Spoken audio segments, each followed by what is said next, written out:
Very very good morning friends.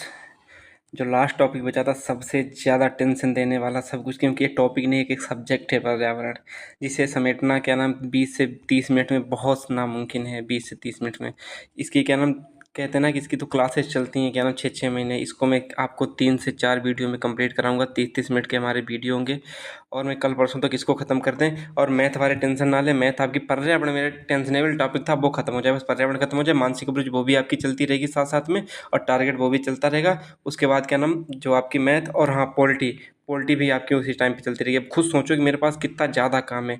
बस आप बस पर्यावरण खत्म हो जाने तो उसके बाद आपका सब कुछ चलने लगेगा और बहुत अच्छे से चलने लगेगा, कोई टेंशन के साथ नहीं। ठीक है, तो ये पर्यावरण का आज फर्स्ट पार्ट है और मज़ा देखिएगा, लास्ट तक देख के जाना, फिर देखना कि पर्यावरण क्या चीज़ है। अब देखो यूपीएसआई में 2021 वाली में बहुत सी बेसिक से क्वेश्चन पूछे गए, तो मैंने आज बेसिक वीडियो बनाया। बेसिक नहीं, इसे लेवल भी कह सकते हो, क्योंकि यहाँ से क्वेश्चन लगभग में यहीं से फंस जाना है आपके पास में ज्ञान एग्जाम देने गए। तो इसीलिए कहता हूँ इस टॉपिक को लास्ट तक जरूर देखे जाना, क्योंकि मेरे पास टाइम नहीं होता, मैं जल्दी में वीडियो कंप्लीट करता हूँ। है, चलो चलते हैं अपनी वीडियो पे।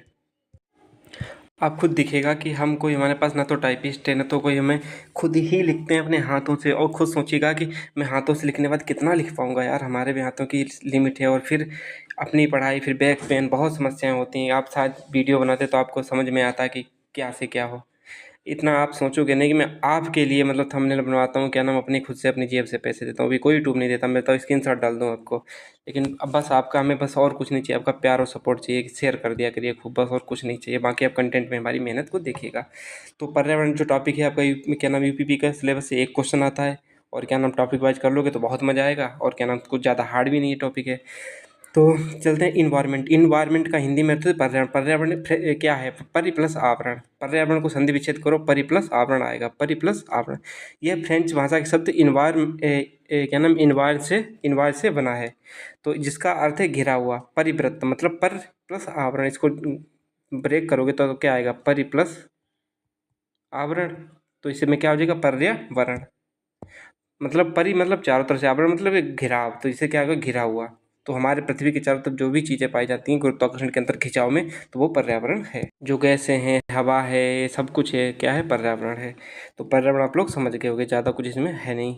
तो पर्यावरण के घटक कौन कौन से होते हैं? एक तो भौतिक घटक होता है, एक क्या नाम भौतिक घटक जिसे अजैविक घटक कहते हैं, एक होता है अभौतिक घटक जिसे हम जैविक घटक कहते हैं। यूपी विषय में खूब पूछे क्वेश्चन, इसलिए हम ज़्यादा इसको शॉर्ट जितना करना था उतना मैंने कर लिया, उसकी टेंशन ना लो। उसके बाद ऊर्जा घटक, उसके बाद सांस्कृतिक घटक, इनको पढ़ने की जरूरत नहीं, यूपीपी लायक ये मेरे। तो मैं सिर्फ आप लोगों को जैविक घटक और अजैविक घटक पढ़ाएंगे। तो देखिएगा कि अभौतिक घटक या जैविक घटक। जैविक घटक क्या होते हैं, जैव प्लस एक, जैव मतलब जीवन जिसमें होता है उन्हें घटक बोलते हैं, उन्हें जैविक घटक बोलते हैं जिनमें जीवन होता है। तो जंतु, जंतु में जीवन होता है, जंतु में जीवन होता है। जंतु कुछ छोटे होते हैं, कुछ सूक्ष्म होते हैं, कुछ स्थूल, स्थूल मतलब भारी या बड़े होते हैं, तो इनको पढ़ने की कोई जरूरत नहीं। बस जैविक घटक में कौन कौन आएगा, नीचे की कोई टेंशन नहीं, नीचे का कुछ याद करने की जरूरत नहीं। जैविक घटक में सिर्फ जंतु और पादप आएंगे। क्या नाम पौधों में जीवन होता है, ये किसने किया था, किस मशीन ने दिया था? चलो हम बताते हैं, वो क्रेस्कोग्राफ थी। लेकिन क्रेस्कोग्राफ की खोज किसने की थी? क्या नाम बोस थे, जरूर बताइएगा। वो बोस कौन से थे, उनका नाम क्या था? जरूर कमेंट में बताइएगा, आपकी मेहनत हमारे साथ ही करनी पड़ेगी। कि जिन्होंने बताया था कि वो सॉरी पौधों में भी जीवन होता है, क्रेस्कोग्राफ वो मशीन थी जो उन्होंने बनाई थी, बोस थे। उनका पूरा नाम आप लोग हमें बताइएगा।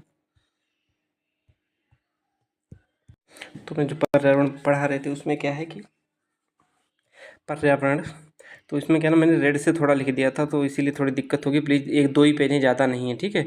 तो पर्यावरण में बताया था कि एक होता है प्राकृतिक, एक होता है मानव निर्मित। तो प्राकृतिक में जैविक और अजैविक बताए थे। जैविक सजीव होते हैं और अजैविक क्या होते हैं, उनमें जीवन नहीं होता है। जैविक घटक जिनमें जीवन पाया जाता है, मैंने इनकी परिभाषा बता दी थी। इनके ऊपर डेफिनेशन पूछी जा सकती है, मैं क्वेश्चन भी लास्ट में दिखाऊंगा कि देखो कैसे आए थे, फिर आपको पता चलेगा। तो जैविक घटक वनस्पति और जीव जंतु में पहले बता चुका हूँ। अजैविक घटक जो निर्जीव होते हैं, क्या नाम जो निर्जीव तत्व होते हैं प्राकृतिक या प्राकृतिक होते हैं, अजैविक घटक बोलते हैं। या मानव निर्मित जिसका निर्माण मानव करता है, मानव इन्हें प्राकृतिक संसाधनों से क्या नाम निर्मित करते हैं। प्राकृतिक जैसे मेकअप हो गया, लड़कियां अपने मुंह पे मेकअप करती हैं, जैसे कि वो लिपस्टिक लगाती हैं, जो क्या नाम उसमें पहले क्या नाम था कि शुगर का खून जो शुगर होता है उसका ब्लड मिलाया जाता था किसमें, लिपस्टिक में। ऐसा नहीं अब नहीं मिलाया जाता। पहले क्या नाम इतने संसाधन है केमिकल हमारे पास अवेलेबल नहीं थे, तो उस टाइम पे ब्लड मिलाया जाता था। और बिजली है मानव निर्मित है। और एक चीज़ और है, जो टेस्ट ट्यूब बच्चा पर्यावरण में क्या नाम जैविक घटक का उदाहरण, जो टेस्ट ट्यूब बच्चा पैदा किया जाता है टेस्ट ट्यूब से, वो क्या नाम पूछा गया था टीजीटी शायद किसी में क्वेश्चन में पूछा जा सकता है, ऐसे डाल दो नॉर्मली, पढ़ लो तो भी कोई दिक्कत नहीं, ना पढ़ो तब भी कोई दिक्कत नहीं। टेस्ट ट्यूब बच्चा जो होता है वो पर्यावरण के भौतिक घटक का उदाहरण है। ये देखिएगा, देखो सब कुछ थोड़ा इधर उधर हो सकता है क्योंकि मेरे 2 ही 3 पेज स्टार्टिंग में मुझे थोड़ा ऐड करना पड़ा था। और जो कल क्लास आएगी वो एकदम देखना कि जय भार की जो पिरामिड वाली आएगी 3 क्लास में, तो ऐसा कर देंगे कि आप क्वेश्चन आया तो आपसे होगा वरना किसी से नहीं होगा। तो एक चीज़ और याद रखिएगा कि forest and wild life helpline number कौन सा 1926 है। Forest and wild life helpline number 1926 है। पारिस्थितिकी तंत्र, देखो जो शॉर्ट में चीज़ें याद करने लायक हैं उनको याद कर लो 1 वर्ड में, बाकी हम आगे चलते रहेंगे। पारिस्थितिकी तंत्र एजी ट्रांसलेट दिया तो 1935 में। जो शब्द है पारिस्थितिकी तंत्र, पारिस्थितिकी तंत्र क्या होता है उसकी देखिएगा, जीव की प्रकृति और उसकी कार्यात्मक इकाई का वैज्ञानिक अध्ययन। जैसे कि जीव है, आप मानव हो, आप कहने घर बनाने जा रहे हो तो आपकी क्या क्रियाएं होंगी, आप पहले क्या करोगे, क्या नाम हर मानव या सब, जैसे कि आप किसी घर बनाने गए तो सबसे पहले आप मिट्टी खोदोगे, नींव भरोगे, या लेबर जो भी काम लाओगे, फिर करके कंक्रीट लाओगे, सीमेंट लाओगे, तो उसी तरह में एक क्रिया होगी। तो क्या आप क्रिया कर रहे हो कि नहीं कर रहे। और जीव की प्रकृति, हमारी प्रकृति है कि हम ऐसा कर रहे हैं, तो क्या हमारे सब मानव जितने भी मानव सबकी प्रकृति ऐसी है, तो उनके बीच में जो अध्ययन किया जाएगा, अच्छा ये मानव मानव का मतलब मकान ऐसे बनाता है, तो उस चीज़ का अध्ययन क्या कहलाता है कि पारितंत्र कहलाता है, पारितंत्र कहलाता है, जिसे हम इकोसिस्टम बोलते हैं। या जैविक व अजैविक घटकों के मध्य अंतःक्रिया का वैज्ञानिक अध्ययन। अब जैसे जैविक घटक कौन से हो गए, इंसान हो गया, अजैविक घटक मिट्टी और ये सब हो गई, तो इसीलिए क्या कहते हैं पारिस्थितिकी तंत्र। इसकी डेफिनेशन पूछी जा सकती है, बस इसको मैंने उदाहरण से समझाया, शायद आप लोग समझ गए होंगे। अब देखिएगा कि यहाँ पे कंपोनेंट्स ऑफ इकोसिस्टम, पारितंत्र के घटक, घटक मतलब कि उनके पार्ट या भाग या उन्हें कितने भागों में तोड़ा गया है, वो चीज़ें होती हैं पर्यावरण के पारिस्थितिकी तंत्र के घटक। तो पारिस्थितिकी तंत्र के जैविक घटक जिन्हें बायोटिक कंपोनेंट बोलते हैं, क्या अबायोटिक कंपोनेंट जिन्हें अजैविक घटक बोलते हैं, ठीक है। और अब इनमें देखते हैं जैविक घटक में क्या क्या आएगा, जंतु और प्लांट आएंगे। और अजैविक घटक में जैसे तापमान हो गया, प्रकाश हो गया, इसीलिए इन्हें भौतिक बोलते हैं। भौतिक मतलब जैसे तापमान क्या भौतिक है कंपोनेंट, वायु हो गई, वर्षा हो गई, आर्द्रता हो गई, ठीक है। और क्या नाम जो क्या होते हैं, जो जैविक घटक होते हैं जैसे और उसके बाद जंतु और प्लांट में, जंतु और प्लांट ये कैसे होते हैं, ये सुपोषी और परपोषी होते हैं। कुछ जंतु भी परपोषी, कुछ सुपोषी परपोषी होते हैं।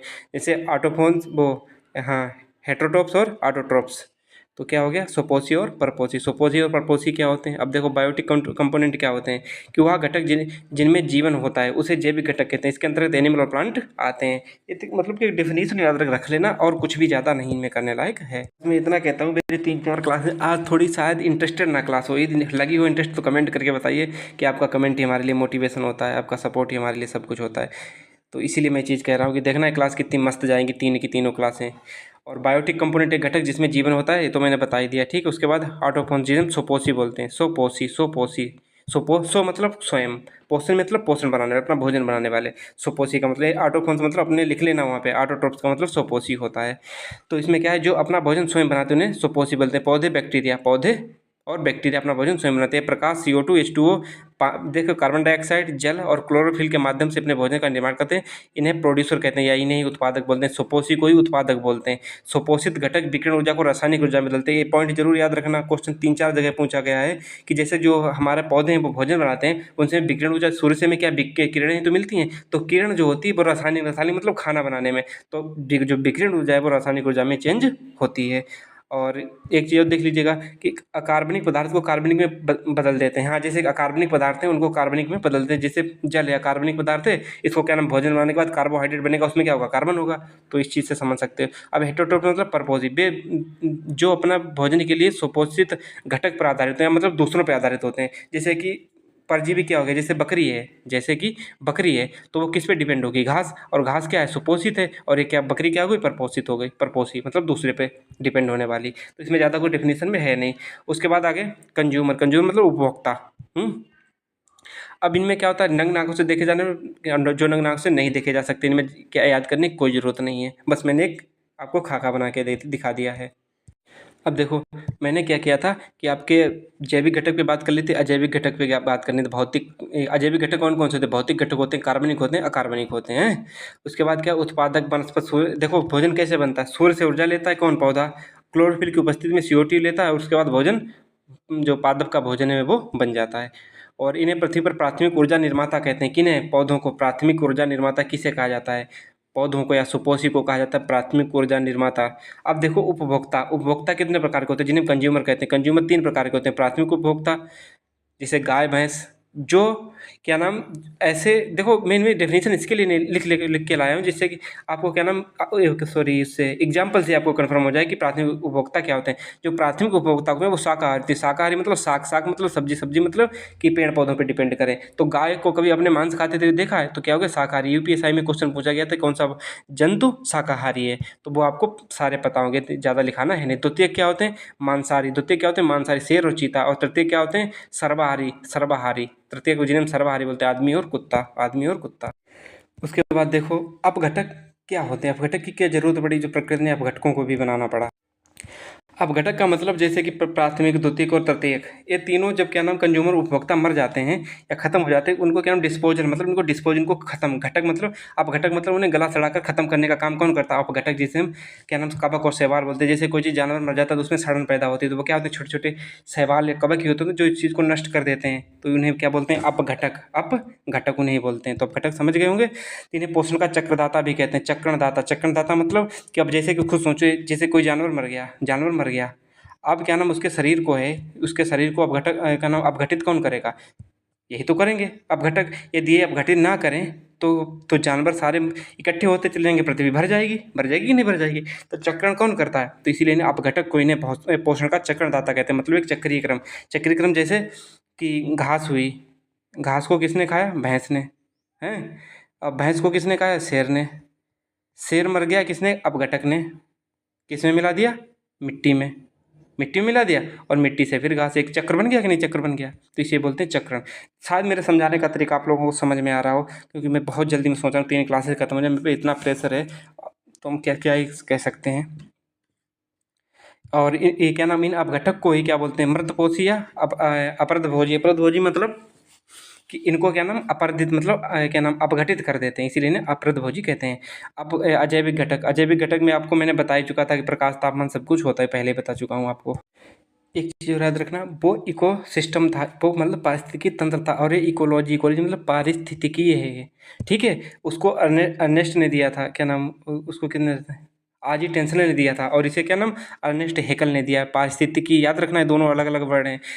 यह जीव विज्ञान की वह शाखा है जिसके अंदर जीवों का उसके वातावरण के संबंधों का अध्ययन किया जाता है। इकोलॉजी मतलब कि अब आगे चल के आपको मतलब डिफाइन भी हो जाएगा कि ऑन्कोलॉजी का मतलब क्या है। इकोलॉजी शब्द का सबसे पहले प्रयोग रिटर्न ने किया था, प्रयोग किया था, लेकिन इसको आगे चल के तो बट इकोलॉजी को परिभाषित अर्नेस्ट हेकल ने किया था, या अर्नेस्ट हेकल ने। तो इसमें पूछा जाएगा कि इकोलॉजी को परिभाषित किसने किया था? अर्नेस्ट हेकल ने किया था। इसलिए हकल को क्या नाम अर्नेस्ट हेकल को इकोलॉजी का जनक कहा जाता है। तो ये रिटर सॉरी इतना इंपॉर्टेंट नहीं जितने अर्नेस्ट हेकल हैं, और सब क्वेश्चन पूछे गए आगे चल के, मैं दिखाना भी इनको चाहूँगा। इन्होंने इकोलॉजी के लिए ओंकोलॉजी शब्द का प्रयोग किया था। ओंकोलॉजी शब्द का प्रयोग किया था, जो ग्रीक भाषा का शब्द है, जिसका आता है स्टडी ऑफ हैबिटेट मतलब निवास स्थान का अध्ययन। अब क्या है ओंक्यो, देखो पारिस्थितिकी मतलब इकोलॉजी का ओंक्योलॉजी, जो ओंक्यो मतलब निवास, लॉजी मतलब अध्ययन, निवासों का अध्ययन। जैसे कि इकोलॉजी क्या हो गया, अब तुम्हें समझाते हैं। जैसे कोई चिड़िया होती है, चिड़िया होती है वो अपना घोंसला बनाती है, अपना घोंसला बनाती है, घोंसला। तो उसमें देखते हो कि चिड़िया घोंसला कैसे बनाती है, कि कितने दिन तक रहती है, या उसका क्या प्रोसेस होता है। तो उसी का अध्ययन मतलब कि क्या इसके बारे में कहाँ से क्या लाती है, इसका माइंड किधर से वर्क करता है, या इतना अच्छा कैसे घोंसला बना देती है। तो इसमें क्या है, निवास, निवास के लिए तो बनाती है घोंसला, तो उसे क्या बोलते हैं? इकोलॉजी बोलते हैं। शायद मुझे समझाने में अपनी मैंने पूरी मेहनत लगा दी, आप लोग शायद समझ भी गए होंगे। अब देखिएगा, इस प्रकार जीव के रहने का स्थान या अध्ययन पारिस्थितिकी कहलाता है। जीव के रहने का स्थान या अध्ययन पारिस्थितिकी कहलाता है। अब मैंने अजैविक घटक में आपको कार्बनिक और अकार्बनिक भी लिखाए थे। तो अकार्बनिक क्या है? जिसमें कार्बन नहीं पाया जाता उन्हें अकार्बनिक बोलते हैं। एग्जाम्पल CO2, CO2 में कार्बन है यार, चलो इसको हटाते हैं अब तक। मृदा, मृदा में क्या है? देखो मृदा जो शुद्ध मृदा होती है, जो वास्तविक मृदा होती है, जो रियल मृदा होती है, मिट्टी जो होती है, जो ज़मीन होती है, उसमें कार्बन नहीं पाया जाता है। क्वेश्चन खूब पूछा जाएगा कि क्या मृदा में क्या नाम वास्तविक मृदा में क्या कार्बन पाया जाता है? तो आप लिखोगे नहीं, मृदा एक अकार्बनिक कारक है। तो अकार्बनिक समझिए, कार्बनिक मतलब जिसमें कार्बन पाया जाए, प्रोटीन, वसा, कार्बोहाइड्रेट, ह्यूमस। ह्यूमस मतलब जैसे जो पृथ्वी, ह्यूमस किसे बोलते हैं? जैसे जो हमारा खेत है, ठीक है, खेत है, खेत के ऊपर वाली परत जितने में हमारी फसल बोई जाती है, जहाँ तक हमारी फसलों की जड़ें जाती हैं, उस पार्ट को क्या बोलते हैं? ह्यूमस बोलते हैं, ह्यूमस बोलते हैं। शायद आप लोग समझ गए होंगे, मैंने अच्छे से समझाने की कोशिश की, तो कमेंट करके बताइएगा, नहीं तो हम और ज़्यादा इसको क्या नाम एक्सप्लेन किया करेंगे। अब देखिएगा कि ये पॉइंट बहुत नोट करने वाले हैं जो अब हम लिखाएंगे। राष्ट्रीय हरित अधिकरण नेशनल ग्रीन ट्रिब्यूनल की स्थापना कब हुई थी? 2010 में हुई थी। एकदम पॉइंट बांध लो। यह पर्यावरण संरक्षण से संबंधित मामलों के प्रभावी और त्वरित निपटाने के लिए आवश्यक है। जैसे आप लोग हो नदी गांव घर में रहते हो, नदी सॉरी बता रहे गांव घर में रहते हो, आपके पास नदी भी होगी। तो जैसे कोई गांव के इंसान की कहते हैं ना कि बड़े उल्टे दिमाग वाले होते हैं, तो वो नदी में ज़्यादा फसल कब्जा करेंगे, जाके उधर मिट्टी डालेंगे या उसमें क्या नाम पर्सनल काम करेंगे। तो वहाँ पे क्या आप यदि आप चाहते हो कि पब्लिक चीज़ ही रहे तो आप एनजीटी जा सकते हो, जिसकी स्थापना 2010 में हुई थी। अब उसके बाद क्या 1864 में भारत के प्रथम महानिरीक्षक कौन थे? 1864 में डाइट्रिच बेंड्रिस ब्रेंडिस डाइट्रिच बेंड्रिस 1800 में भारत के प्रथम वन महानिरीक्षक थे। ये क्वेश्चन लाए हैं तो कुछ तो सोच के लाए होंगे, बाकी आपकी मर्जी, सपोर्ट करो या नहीं करो, हमने बहुत मेहनत की आपके साथ है। जल प्रदूषण की रोकथाम और नियंत्रण अधिनियम 1974 में आया था। पशुओं के प्रति क्रूरता रोकथाम अधिनियम 1960 में आया था। दोनों अधिनियम याद करने पड़ेंगे तुमको। अब उसके बाद जो आगे जो आया है वाक्यांश यूपीएसआई में आया था, इसलिए मैंने इस चीज़ को लिख लिया। बाई चांस पूछ ले तो आप क्या करोगे? यूनेस्को ने किसने, यहाँ पे डॉट डॉट था, मैंने सीधे सीधे वहीं से छाप दिया इसे, ठीक है। यूनेस्को ने मानव और जैवमंडल कार्यक्रम का शुभारंभ किया था। किसने मानव और जैवमंडल, उसमें क्वेश्चन था किसने मानव और जैवमंडल कार्यक्रम का शुभारंभ किया था, जिसका उद्देश्य मानव को शिक्षित कर पर्यावरण को सुरक्षा सुनिश्चित करना। जैसे कि किसने ये चीज़ मतलब कि कार्यक्रम मतलब कि ऐसा किसने कार्यक्रम स्टार्ट किया था जिसने मानव और पर्यावरण को बीच में सुरक्षित करने के लिए मानव को एक क्या नाम पर्यावरण की शिक्षा देना स्टार्ट की थी। कौन था? यूनेस्को था। मतलब यूनेस्को को क्या नाम मतलब यूनेस्को ने मानव और जैवमंडल कार्यक्रम का शुभारंभ किया था, जिसका उद्देश्य मानव को शिक्षित कर, मतलब यूनेस्को का उद्देश्य था मानव को शिक्षित कर पर्यावरण को सुरक्षा को सुनिश्चित करना पर्यावरण की, ठीक है। तो इसमें मैंने ज़्यादा बोल दिया ऐसी लगता है, मुझे लगता है कि थोड़ा इसीलिए इधर हो गया, बाकी आप शब्दों को समझ गए होंगे। भारत एकमात्र ऐसा देश जो बाघों और शेरों को उनको प्राकृतिक आवास में रखता है। ऐसा कौन सा देश एकमात्र जो बाघों और शेरों को अपने प्राकृतिक आवास में रखता है? जो गुजरात होता है, गुजरात का यही तो गुजरात है भारत का, यहीं पे तो गुजरात, यहाँ पे गिर है, गिर राष्ट्रीय उद्यान, यहाँ पे शेरों का प्राकृतिक आवास है। प्राकृतिक आवास मतलब जहाँ से प्रकृति मतलब शुरुआत से रह के आ रहे हैं, जिनका जन्म मरण क्या नाम, जैसे नहीं कहता हमारी यहाँ पे हमारी जन्मभूमि है, उसी प्रकार से इनका जहाँ पे जन्म होता है क्या नाम, या उनको बहुत दिनों से प्रकृति के रूप में जहाँ पे सिटियोबल है, या वहाँ पे क्या है कि प्राकृतिक आवास। और क्या नाम कृत्रिम आवास क्या कहते हैं? जैसे कि यहाँ पे कोई जंगल था है, जंगल था तो उसमें क्या होता है कि मानव द्वारा इतना क्षेत्र छोड़ दिया जाता है, उसमें पेड़ पौधे लगा दिए जाते हैं। हाँ, ये क्या हो गया? एक आवास हो गया, तो उसे कृत्रिम आवास कहते हैं। बस इतना अंतर होता है। एक क्वेश्चन पूछा गया था, ऐसा कौन सा देश है जिसमें जहाँ बाघों शेरों को उसका प्राकृतिक आवास रखा जाता है? कौन से? भारत। बाकी देखो ये चीज़ भूगोल की काम है, लेकिन जो मेन चीज़ थी वो मैंने लिख ली है। तो सबसे अधिक एक सिंग वाले गैंडे कहाँ थे? काजीरंगा में पाए जाते हैं। कोरिंगा गरान वन कहाँ है? कोरिंगा गरान वन कहाँ है? आंध्र प्रदेश में है कोरिंगा गरान वन। भारत का पहला आरक्षित वन सतपुड़ा राष्ट्रीय उद्यान था। टाइगर सबसे ज़्यादा कहाँ एमपी में पाए जाते हैं? पर्यावरण तो ऐसा कौन सा पर्यावरणविद मतलब जानकार जिसे पद्म विभूषण मिला था? सुंदरलाल बहुगुणा, जिन्हें पद्म विभूषण से सम्मानित किया गया था। भारत हाथी परियोजना 1992 में तैयार की गई थी। विश्व वन्य जीव नीति यानी कि WWF वर्ल्ड वाइल्ड फंड का हेडक्वार्टर कहाँ है? ग्लैंड स्विट्जरलैंड में। भारतीय वन सेवा का शुरू कब हुई थी? 1966 से शुरू हुई थी। भारतीय वन सेवा कब से शुरू हुई थी? 1966 से शुरू हुई थी। अब बताइएगा हमें कि अब बताइएगा हमें क्या कि हर राज्य का सर्वोच्च रैंकिंग भारतीय वन सेवा अधिकारी कौन होता है? जिसे हम जो IFS होता है, क्या नाम इसे क्या बोलते हैं? प्रधान मुख्य वन संरक्षक। ये पूछा जाएगा क्वेश्चन, क्या पूछा जाएगा? हर राज्य का सर्वोच्च रैंकिंग भारतीय वन सेवा को बोलते हैं IFS का प्रधान कौन होता है? मतलब सबसे ऊंची रैंक किसकी होती है? प्रधान मुख्य वन संरक्षक की होती है सबसे बड़ी रैंक। अब आगे देखिए क्या कहता है, प्रदूषण नियंत्रण के लिए भारत का शीर्ष संगठन, प्रदूषण नियंत्रण के लिए भारत का शीर्ष संगठन कौन सा? केंद्रीय प्रदूषण नियंत्रण बोर्ड। किसकी स्थापना कब हुई थी? कमेंट करके बताइएगा, हम तो बहुत आपके लिए मेहनत करते हैं। राष्ट्रीय आपदा प्रबंधन प्राधिकरण का अध्यक्ष कौन होता है? राष्ट्रीय आपदा प्रबंधन प्राधिकरण का अध्यक्ष कौन होता है? प्रधानमंत्री PM जो प्रेजेंट में मोदी हैं। दक्षिण अमेरिकी क्षेत्र का सबसे बड़ा वन क्षेत्र कहाँ है? ब्राज़ील में। दक्षिण अमेरिकी जो क्षेत्र है, दक्षिण अमेरिकी जो देश हैं, क्षेत्र हैं, या जो भी मतलब दक्षिण अमेरिका जो महाद्वीप है, उसमें सबसे बड़ा वन क्षेत्र किस देश के पास है? ब्राज़ील के पास है, जो क्या नाम अमेजन के वन बोलते हैं जिन्हें हम। अब क्या है? क्षतिग्रस्त मतलब CFL मतलब जो हमारे यहाँ जो नहीं सफ़ेद लाइट लगती है LED, जो पहले CFL लगती है तब LED लगने लगी, तो CFL नहीं, वो क्या नाम अभी भी आती है CFL जो न बोलते हैं, और सफ़ेद जिनमें प्रकाश होता है। और फ्लोरोसेंट ट्यूबों का जो ट्यूब नहीं होती ट्यूबलाइट, तो फ्लोरोसेंट ट्यूबों का निपटान सुरक्षित रूप से किया जाना चाहिए। क्यों किया जाना चाहिए? क्योंकि इनमें पारे की वाष्प, तो इसमें पूछा जाएगा कि क्षतिग्रस्त CFL और फ्लोरोसेंट में ऐसा क्या होता है जिन्हें क्या नाम सुरक्षित क्या नाम निपटान किया जाना चाहिए। तो इसमें कौन सी गैस होती है? तो इसमें पारिक की गैस होती है, जो बहुत ही जहरीली होती है, बहुत ही जहरीली होती है। अब इस क्वेश्चन को देखिएगा, ईंधन द्वारा पीने अथवा धोने अथवा खाने या पकाने के लिए अनुशंसित, मतलब ये आपको एक अनुशंसा दी गई, आपको एक क्या नाम गाइडलाइन दी गई है कि न्यूनतम पानी आप इतना खर्च करो। न्यूनतम पानी की मात्रा प्रति व्यक्ति प्रतिदिन कितनी है? 50 है। 50 है, लेकिन हमारे यहाँ 50 लीटर, पता है गाँव में हमारे सिस्टम क्या है? मैंने बहुत देखा है, लोग पाइप रख देते हैं अपनी क्या नाम जो जहाँ पे नल होता है अपने बाथरूम में चौक पे चलता रहता है। भैंस नहलाने जाएंगे तो नाली में रख देंगे, गाड़ी नहलाएंगे तो जब तक साबुन लगा क्या नाम क्या नाम उससे शैम्पू लगाएंगे गाड़ी को, तो पाइप नाली में चलता रहेगा। मतलब मैंने अपने गाँव की ऐसी हालत देखी, मुझे लगता है कि शायद हमारे गाँव सबसे घटिया गाँव है। इंसान ने पानी की कद्र छोड़ दी। आपको एहसास होगा कि पहला बार 2024 ऐसा हुआ जहाँ पे जयपुर में पानी ख़त्म हुआ है। भारत के जयपुर, जो राजस्थान की राजधानी है जयपुर, वहाँ पे पानी ख़त्म हुआ पहली बार जल्दी। और खुद सोचो, गांव में एक समय था कि सबसे पहले वाटर लेवल होता था यहाँ पे, अब वाटर लेवल यहाँ पे आ गया। धीरे धीरे देखना है वाटर लेवल तुम्हारे घर से गायब हो जाएगा, अभी ना सुधरो। अरे भाई, इतना काहे पानी बर्बाद करते हो? लेकिन कहते ना कि जिससे भी कहो, मैंने पता नहीं सबसे ज़्यादा मैंने अपने गाँव में कहा होगा, अपने मतलब कि घर से लेके बाहर तक, तो सबसे पता है सबसे बड़े क्या कहा जाता है कि अकेले थोड़ी ना पानी बचा लोगे, अकेले थोड़ी ना बचा लोगे। तो भाई इसमें हम कहाँ तक किसको क्या कह सकते हैं, जिसकी जैसी मर्ज़ी। लेकिन हो सके तो हम लोग तो सुधार ही सकते हैं। जैसे हमारे पेरेंट्स हो गए, हमारे चाचा ताऊ मामा दादा, ये लोग नहीं सुधर रहे हैं, तो हम लोग तो सुधर सकते हैं, हम उतना पानी नहीं फैलाएँगे। तो समझ रहे कि नहीं समझ रहे इस बात को? तो उसकी क्या नाम अनुशंसा कितने की? तो 50 लीटर की गई।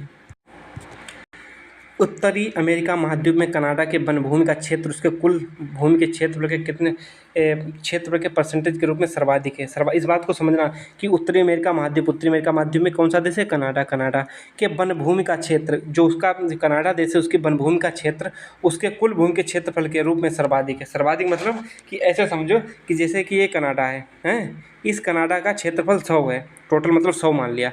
इस 100 में 40% समझो कि 40% पे वन है, बाकी 10% पे खेती हो रही, 20% पे कुछ और हो रहा, मतलब कि 20% पे कुछ और 5% पे कुछ और। तो सबसे ज़्यादा परसेंटेज किसका है? वन का है। तो इसीलिए इस वाक्य का कहने का मतलब ये है, और कुछ भी नहीं है। एकमात्र देश है जिसकी भूमि का क्षेत्रफल, क्या नाम वन क्षेत्र का क्षेत्रफल उसकी भूमि के और क्षेत्रफल से सबसे ज़्यादा है। दक्षिण अमेरिका के बोलिविया देश में 2000 मतलब सन 2000 में पानी की आपूर्ति के निजीकरण के विरुद्ध एक युद्ध हुआ था। किस देश में पानी के लिए जो पानी का निजीकरण किया गया था, तो वहाँ पे युद्ध हुआ था? कौन सा देश है? बोलिविया देश है, बोलिविया। बोलिविया। ताजमहल बदरंग क्यों होना है? अम्लीय वर्षा के कारण। आगे पढ़ाएंगे टॉपिक अम्लीय वर्षा, बहुत अच्छे से पढ़ाएंगे, देखना कि तुम्हें याद कितनी जल्दी होता है, हैं? देखना एक क्वेश्चन आया था कि नहीं कि कौन सा गाय वाला, कि ऐसा कौन सा जानवर है जो एक मतलब कि निर्धारित क्षेत्र में नहीं रहता है। अब देखो, एक सिंगी गैंडा, असम काजीरंगा, तुम्हें आपको हर जगह गैंडा घूमते हुए नहीं मिलेंगे, इसलिए इनका एक क्षेत्र निर्धारित है। बंगाल टाइगर सुंदरबन का जो वन है वहाँ पाएंगे। मिथुन, मिथुन भी एक बाघ की प्रजाति होती है, ये भी अपने क्षेत्र में पाई जाती है। लेकिन क्या था कि जो एक ऑप्शन गाय दिया गया था, तो ये मतलब आपकी सेल्फ क्या नाम सोच पे डिपेंड करता है। एक टीचर नहीं पढ़ाएगा, जो चीज़ नहीं पढ़ाएगा वो आपको पर्यावरण आपके दैनिक जीवन में मिलेंगी। इसे बोलते हैं दैनिक जीवन में क्या नाम पर्यावरण का प्रयोग। तो गाय, गाय आपको चलते फिरते कहीं भी मिल जाएगी। आप घर में आइए, गाँव में आइए, आप खेत में जाइए, गाय आपको हमेशा, आप 5 मिनट के लिए हटिए, आपका खेत गायब कर देंगी पूरी गाय। तो किसी पे बोलना क्या है, फ़र्क पड़ता है, लेकिन जो है वो है। अब आगे चलते हैं। बढ़ते शहरीकरण ने पारिस्थितिकी प्रणालियों में जो पारिस्थितिकी की प्रणाली हैं, सिस्टम्स हैं, उनको खतरे में डाल दिया। किसको डाल दिया? मुहाना। मुहाना क्या होता है? जैसे कोई नदी आ रही है, कोई नदी आ रही है यहाँ से क्या नाम हिमालय से, और यहाँ पे क्या है? समुद्र। यहाँ पे क्या है? समुद्र है, समुद्र है। तो जो नदी यहाँ पे जो मिलती है समुद्र में, इसे बोलते हैं क्या? मुहाना। इसे बोलते हैं क्या? मुहाना। जैसे नदी, हमारी गंगा नदी आ रही है तो वेस्ट बंगाल की खाड़ी में गिरती है, तो जहाँ पे गिरती है उसे क्या बोलते हैं? मुहाना बोलते हैं। समझ गए होगे इस चीज़ को, मुहाना की परिभाषा समझ गए। तो क्या है कि शहरीकरण ने क्या किया? जैसे कि यहाँ पे समुद्र है, तो शहरीकरण से क्या हुआ कि खूब मिट्टी डाली और यहाँ पे खूब अपना घर बना लिया, तो मुहाना थोड़ा इधर शिफ्ट होगा, तो खतरा किसे डाल दिया? तो मुहाना खत्म हो रहे हैं। क्या खत्म हो रहे हैं? मुहाना खत्म हो रहे हैं। तो आप क्या कहोगे? बढ़ते शहरीकरण ने पारिस्थितिकी प्रणालियों में मुहाने को खतरे में डाल दिया है। मुहाना समझ गए होंगे क्या होता है। अब चलते हैं नेक्स्ट पे। वन्य जीव संरक्षण का सबसे प्रभावी तरीका, जैसे कोई वन्य जीव है, जैसे कि हमारा हाथी हो गया, शेर हो गया, चीता, इनका सबसे प्रभावी मतलब सबसे अच्छा संरक्षण का तरीका है कि उनके प्राकृतिक आवासों को परिरक्षण कर दिया जाए। जैसे कि हमारे यहाँ क्या होता है कि जैसे कि हम अपनी सरकार की बताते हैं, जैसे मोदी जी टाइगर लाए थे, उनका आप खैर चुनाव इलेक्शन में उनका नाम नहीं लेते हैं, जिनको बुरा लगे लगे, जो सच है वो सच सुनना भी चाहिए और कहना भी चाहिए, ठीक है। तो टाइगर लाए थे, एक जो मर भी गए थे, एक टाइगर मतलब मर गया था। उसके बाद क्या हुआ कि हम वहाँ से टाइगर ला रहे हैं, लेकिन हमारे अंदर ये क्षमता नहीं है कि उनको हम प्राकृतिक आवास को ही संरक्षण कर दें, तो ये लोग अपने आप डेवलप कर जाएंगे कि नहीं कर जाएंगे।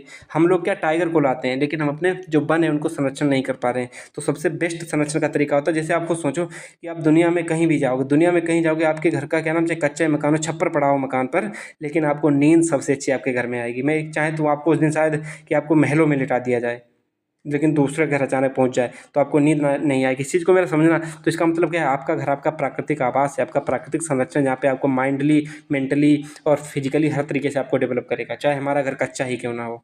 इसीलिए कहते हैं यदि आपने वही घर अपना पक्का बनाया हो, बेहतरीन बनाया, तो भी आपको अपने घर में अच्छा लगेगा, आपको अपने गाँव में अच्छा लगेगा। इसे बोलते हैं प्राकृतिक आवास का परिरक्षण। नहीं समझे कमेंट करके बताइए, अगली बार और अच्छे से एक्सप्लेन करेंगे।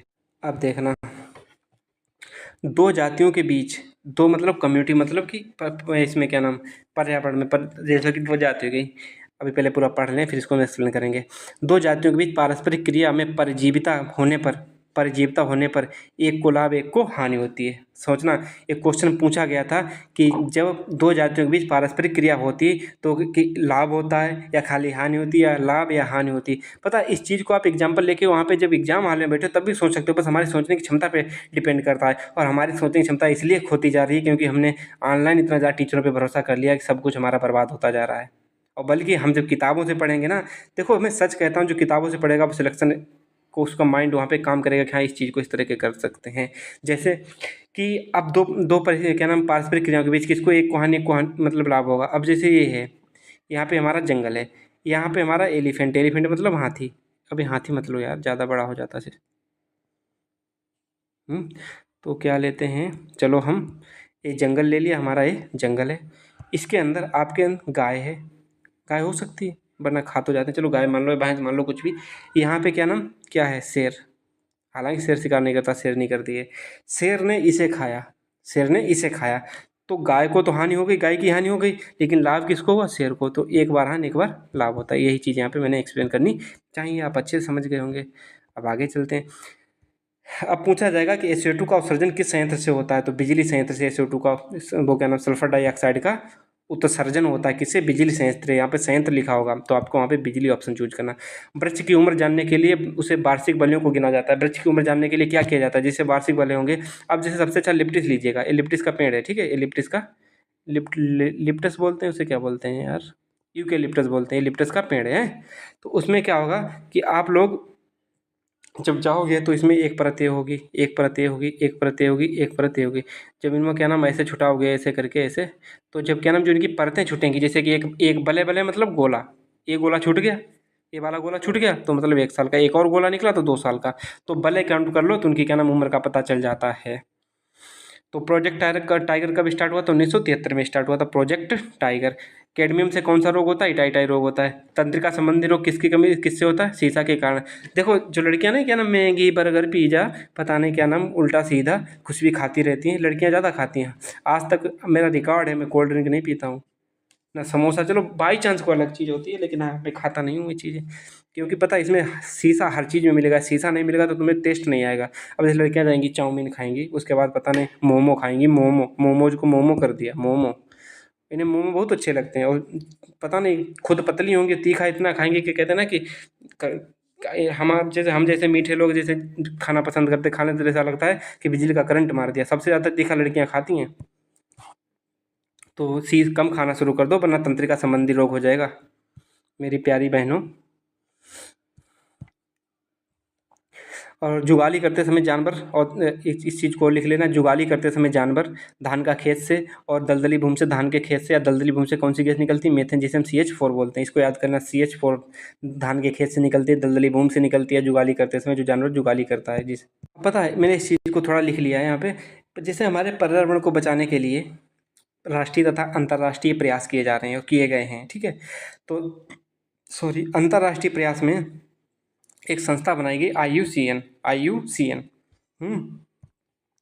इस IUCN ने क्या है, इसकी स्थापना 1948 में हुई थी। स्विट्ज़रलैंड के ग्लैंड में इसका क्या है, मुख्यालय है।